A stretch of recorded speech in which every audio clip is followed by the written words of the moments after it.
Bom dia! Hoje nossa aula será sobre a equação da continuidade, também conhecida como balanço de massa em regime permanente. Primeiramente, o que é regime permanente?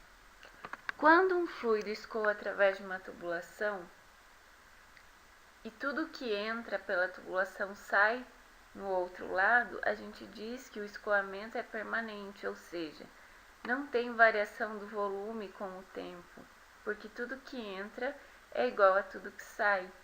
Então, o nosso balanço de massa é a massa que entra em 1 igual a massa que sai em 2.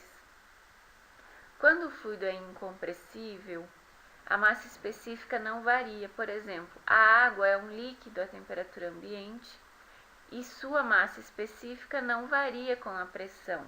Por isso, mesmo que varie a área da seção de uma tubulação, a massa específica da água é constante. Por isso, na equação da continuidade, para um fluido incompressível, o ρ é igual na entrada 1 e na saída 2. Com isso, obtemos que a vazão volumétrica, dada pela velocidade vezes a área, é constante.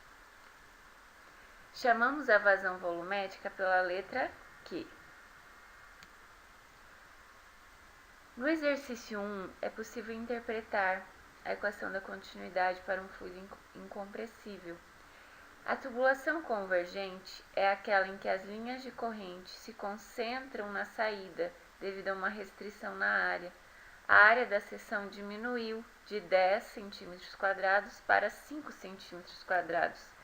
Pela equação da continuidade, a gente sabe que se a área diminui, a velocidade aumenta para compensar e manter a vazão constante.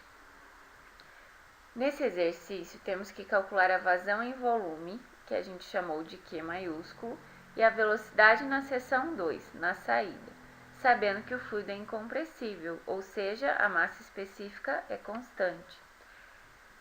Imaginem que a gente tem água escoando entre os pontos 1 e 2. A água, por ser um líquido, não terá variação na massa específica, também conhecida como densidade, apenas porque a área variou de 10 para 5 cm². A densidade da água permanece a mesma, é o mesmo fluido que está escoando aqui e saindo em 2. Considere regime permanente. Isso significa que não vai acumular água no interior da tubulação. Tudo que entrar em 1 vai sair em 2. A gente diz que a massa se conserva. Então, temos a equação da continuidade que diz que a massa que entra em 1 é igual à massa que entra em 2. Sabemos que a água é um fluido incompressível, portanto, a massa específica é constante. A velocidade na entrada é 5 metros por segundo, enquanto a área é 10 cm².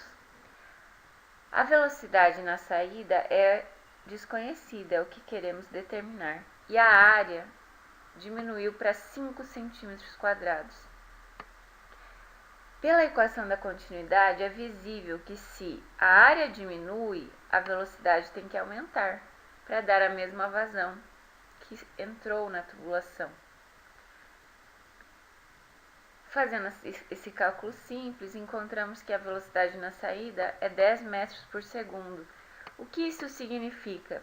Para um fluido incompressível, a massa específica não varia. Se a velocidade na entrada era 5 metros por segundo e a área 10 cm², e tivemos uma redução da área pela metade na saída, diminuiu de 10 cm² para 5 cm², a área diminuiu pela metade. Por esse motivo, a velocidade terá que dobrar para manter a mesma proporção, ou seja, manter a vazão constante. Provamos que a vazão Q, vazão volumétrica, é constante na entrada, dada por velocidade vezes a área na entrada 1, 5 metros por segundo vezes a área, 10 centímetros quadrados, em metros quadrados a gente divide por 10.000, então ficou 10 vezes 10 a menos 4, passando para metro quadrado a área. Por que é necessário converter a área para metros quadrados? Nós encontraremos a vazão em metros cúbicos por segundo. É o volume que está escoando pelo tempo. Então, se colocamos a velocidade em metro por segundo, a área tem que estar em metro quadrado, para resultar metros cúbicos por segundo. Sabemos que 1 metro cúbico são 1.000 litros, então multiplicando por 1.000, a gente obtém a vazão volumétrica em litros. Estão escoando 5 litros por segundo de água pela tubulação. Como é uma igualdade, a vazão permanece a mesma na saída. A velocidade que a gente descobriu de 10 metros por segundo, vezes a área de 5 centímetros quadrados, que nós também convertemos para metros quadrados, resulta, obviamente, na mesma vazão volumétrica. Já no exercício 2, nós temos escoamento de ar. O ar escoa em um tubo divergente. É um tubo que nós temos um aumento da área na saída. Então, as linhas de corrente divergem, se afastam. A área aumenta na seção 2. A área da menor seção do tubo, ou seja, na entrada 1, é 50 centímetros quadrados e da maior seção é 100 centímetros quadrados. Então, nesse caso, está ocorrendo um aumento da área da seção transversal. Obviamente, a gente imagina que o escoamento do ar ficará mais lento, ou seja, a velocidade na saída será menor. A velocidade do ar na seção 1 é 18 metros por segundo, enquanto na seção 2 é 5 metros por segundo. Sendo a massa específica do ar na seção 1 0,026 kg por metros cúbicos, determine a massa específica do ar na seção 2. Considere regime permanente. Então, toda a massa que entra em 1 deve sair em 2. O que entra é igual ao que sai. Porém, o ar é um gás e, portanto, um fluido compressível.